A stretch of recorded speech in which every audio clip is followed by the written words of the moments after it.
Oh, it's focusing on Danny. There we go. Hi, my name is Steve Shigera. It's a BeerNative beer review. Let's go.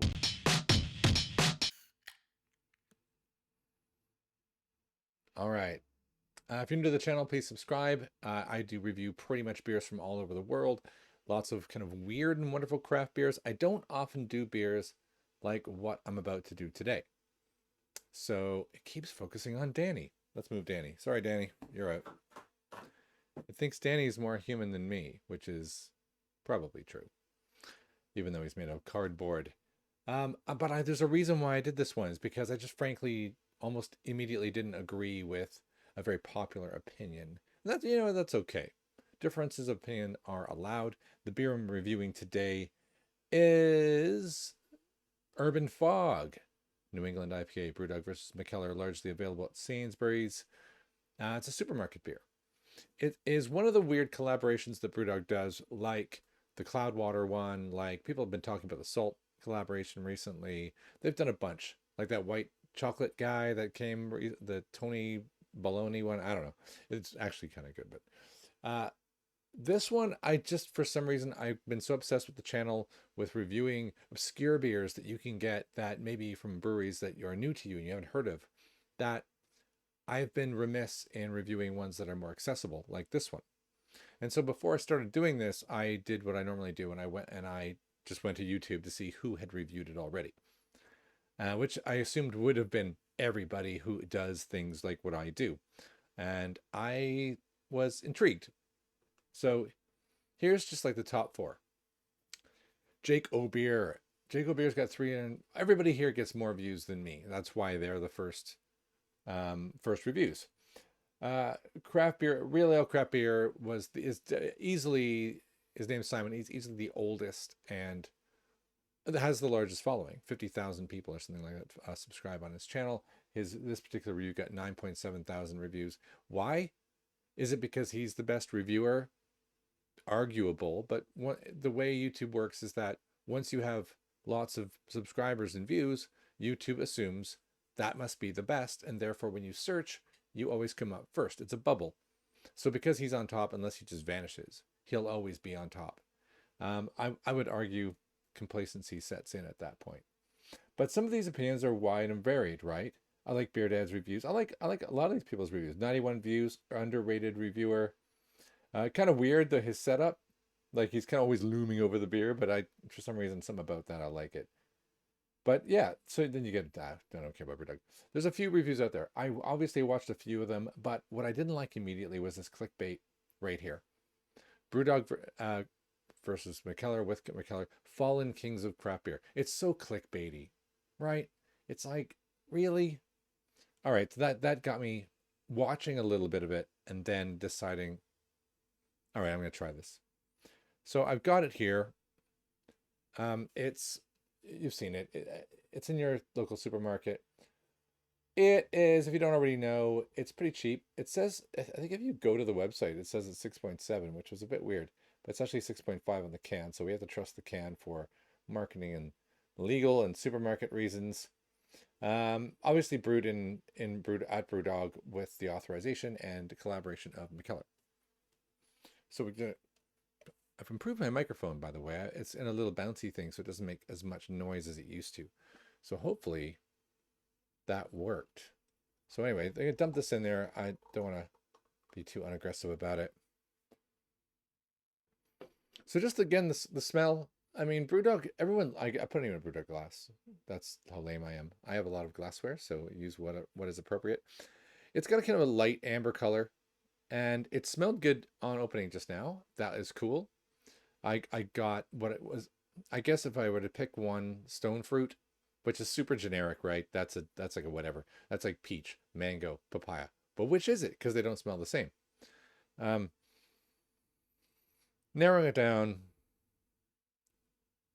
I'd be lame if I said pineapple because I don't know. I think some of the reviewers do say pineapple, but I think that's really taking a back seat to more mango and passion fruit. I'm just gonna throw that out there. I think that's actually I should read the can.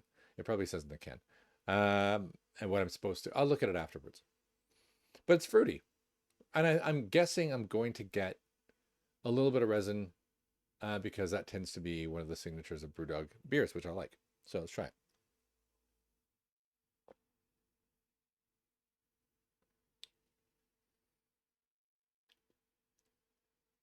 Okay, so I wasn't bowled over. I would have expected a slightly better mouthfeel from a really good New England IPA, which this is. Sorry, this is a New England IPA. I'm not saying it's really good yet. It's a New England IPA, so the mouthfeel is pretty good. It's soft, it's not harsh, it's not fizzy. So that's good. What I would question is that you've collaborated with Mikkeller. Why? What did they bring to the party? I don't know. BrewDog gets a lot of flack in the UK, maybe in the world, I don't know, for some of the stunts that they pull, recent issues with the welfare of their workers, which I did a previous video on. You can see my opinion on that. And but when you're going to collaborate with Mikeller, like a great collaboration that they've done recently is that one with the guy who makes the white chocolate, and it's BrewDog's Tony. I want to say Monopoloni or something. It's in a pink and blue can. Get that? That's weird. That's an awesome collaboration because it's a beer. It's like a milkshake beer that tastes like white chocolate. You may not like it, but I knew exactly what Tony brought to the table. I don't know what Mikeller are bringing here. It's a pretty good beer. It's still lingering, so it's got a slow kind of resinous burn. I used to really associate BrewDog with Chinook hops, but they've since changed. They're huge. They're big enough that they buy a certain number of hops,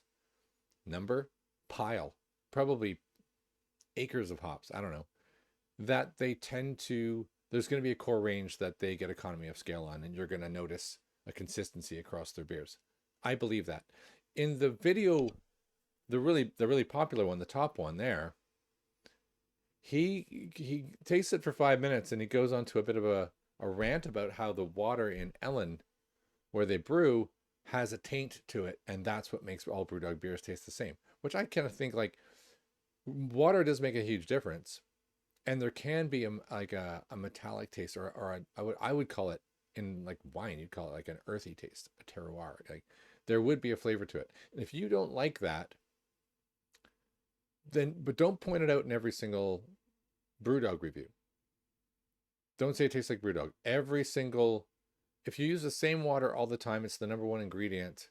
It's going to mean your beers have a certain signature. Every brewery has that. It's not a feature of that beer. So I'm not going to bring that up. I'm going to leave that. I do think that they do use consistent hops, and that is a thing, and I'm picking that up, but I actually kind of like their consistent hops. So this is pretty good. As a New England IPA at 6.5, I would say for a supermarket beer that I think I paid £3 for. Let's find out. Hold on. I've got that loaded. It is, okay, so it's 11.44, so it's £3, right? And I think it's £3 if you get it. Do they have any more information? Juicy tropical pineapple. I didn't get pineapple. I got sharp citrus and resin. I did get maybe a little bit of bright berry, but I got passion fruit. So I'm going to go with that. Any tasting notes down here? Not really, but we get a little bit more information about the ingredients, which is nice. There we go. Citra, Mosaic, Simcoe. I said Chinook, but I got beaten there. CARAPILS, torrified wheat. Yep, definitely torrified wheat. Then the oats, given the mouthfeel.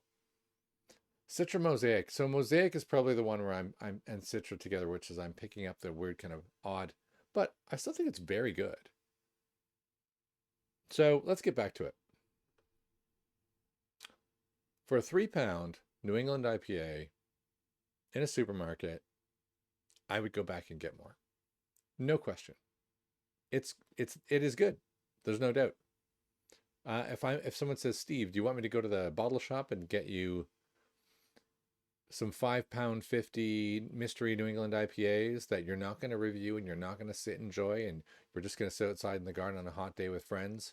Do you want me to get you like 5 of those? I'd be like, no way, man. Go to the supermarket.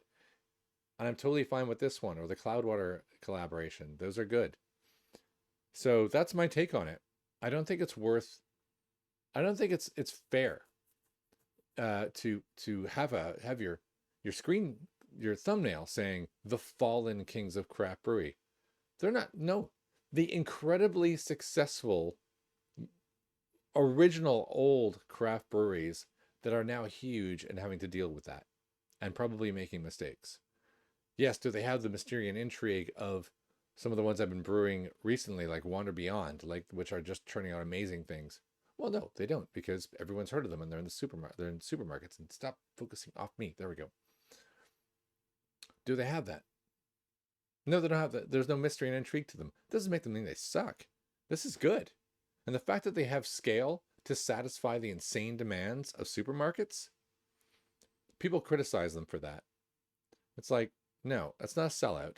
That's a capability. That's a capability reserved only for prior success based on doing things right at small scale.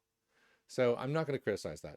I'm going to give this probably a solid 8 out of 10 for being what it is, a supermarket beer that is well done, very well balanced, has nice resin and nice fruit flavors, and a good alcohol level. It's just it's a good New England IPA that's actually, if anything, a little boring.